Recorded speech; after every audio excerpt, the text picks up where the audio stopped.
Roger Skeete, Rally Barbados 2010 champion.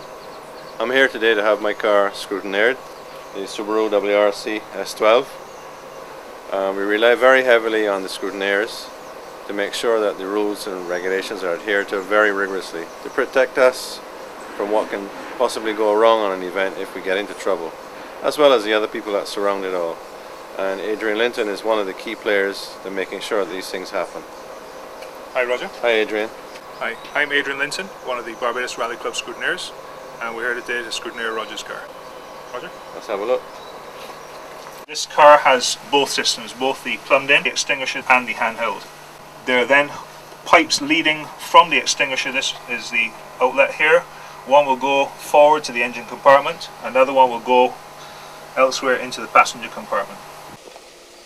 Okay, we're also looking for loose items in the car. We also check battery security. We can also see here the seatbelt security, how it's attached to the roll cage. Okay, externally cars are required to have a kill switch which kills all electrical power. It's indicated by this symbol here, and here it is located on this particular car. It also has to be able to be triggered from the inside by the driver when seated, and there will be a corresponding switch button or pull cable on the inside to provide that function. On the inside of this car, this is the master cutout switch. This is a double layer Nomex racing suit, and you can see it's pretty standard equipment as far as our requirements are concerned. I guess you can go triple if you wanted to, but for this particular climate it really isn't very comfortable. It gets very hot, but it'll give you maybe 20 seconds in a fire to get out before you start to sustain serious burns. We're checking for the homologation of the suit, which is at the top here, and also the year of manufacture. Okay, we just check the general condition of the suit, and in this case it's in tip-top shape. Well, the other very important item outside your gloves and shoes, and that's critical to your safety, is the helmet. And in this particular instance we have a HANS device attached to it as well, which is an added benefit in a severe crash with lots of rolling. It protects your neck because obviously with the additional weight of a helmet on your head, that inertia could be, as much as a protection, it can actually do injury to your spine and your neck.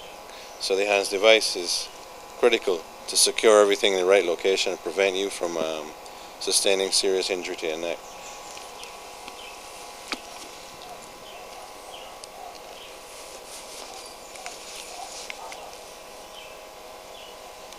So I really can't hear anything I'm saying now, but it's also very important each time to strap this up. A lot of people do tend to take shortcuts and leave it and just do this, and that's not very smart, because in a very severe crash it'll come off for sure. So it's something that the marshals and generally any official does watch for, in addition to your safety harnesses. When we're checking for helmets, helmets all have a rating on them. In this case it is listed here on this helmet. The AFR indicates that it's fireproof. We're looking at the general condition of the helmet as well. All helmets will ultimately end up with a couple of nicks and scratches on it because they're typically being moved around inside cars quite often. But we're looking for signs of any heavy impact or deep gouges in the shell, which would indicate it might have been damaged in a prior accident. We also check that the buckles and the straps are not rusty or seized, and that they're not frayed.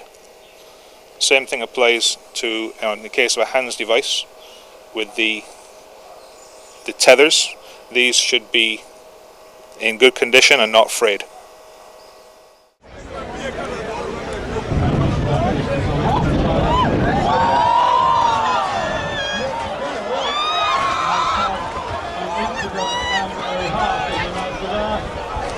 All of you stay well back from... Well, it's pretty scary seeing her hand out of the car rolling and my head sticking out. When I buckle in my head doesn't go anywhere near the window. And with the seats with the side pieces, it makes it even more difficult. It's just at one point my hand's on the A-pillar. Again, I can't reach the A-pillar under normal circumstances. But I mean, the car at one point rolls over her hand twice.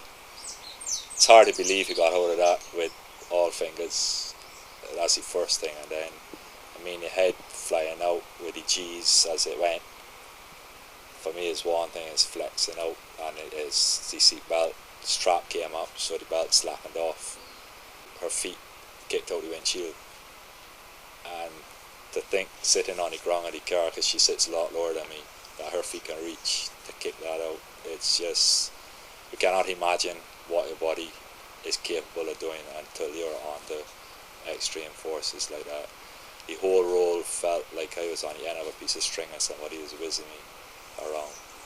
I had no control of any part of me. I was just strictly a passenger. Seeing my hand through the window, I didn't have any of that at all. Soon after I started rallying, I used to put on my seatbelt, but it would get slack going through the corners, and I would just roll with the car.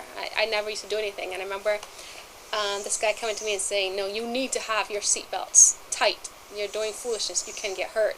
And Nicholas appeared soon after that. He told Nicholas the same thing, and from that day, mine are always snug, and as we go through corners, I snug it again. So things like that, which have made an impact, which I guess kind of made this accident, you know, not so bad in the sense of all the security was there, the helmet being, you know, new and fitting perfectly, you know, seatbelts snug as possible.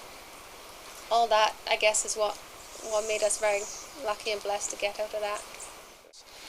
You see people driving through stages with the windows down, and unfortunately officials can't be everywhere. Only takes one accident. The roll cage is probably the most obvious and probably the most important safety feature in the car.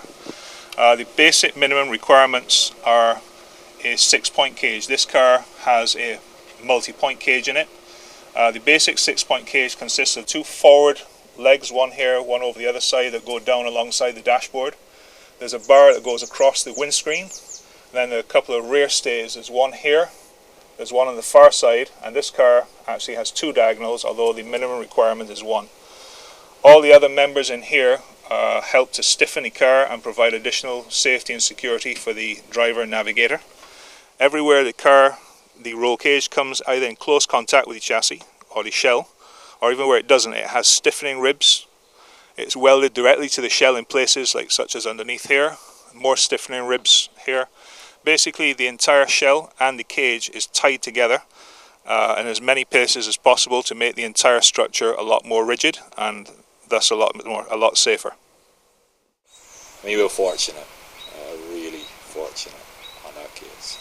So I hope people will learn from it, and people don't wear the belts tight, stuff like that, and because it never happens to you. And I'm hoping people can learn from it. We live to tell the tale, and that says a lot. And for us, I mean, it was a rough road, and the roll cage stood up. I mean, you always doubt rallying, is this cage going to stand up in an impact?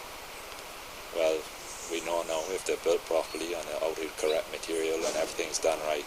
I could just hope that the crash finishes and you get out without any major damage or injuries. Okay, from a scrutineering standpoint, when we scrutineer cars, we're scrutineering primarily for safety. That's obviously our number one concern. There are a number of things which are checked in addition to the basic things we've shown you today, but these are the most high-profile items and the ones which people can most readily identify with.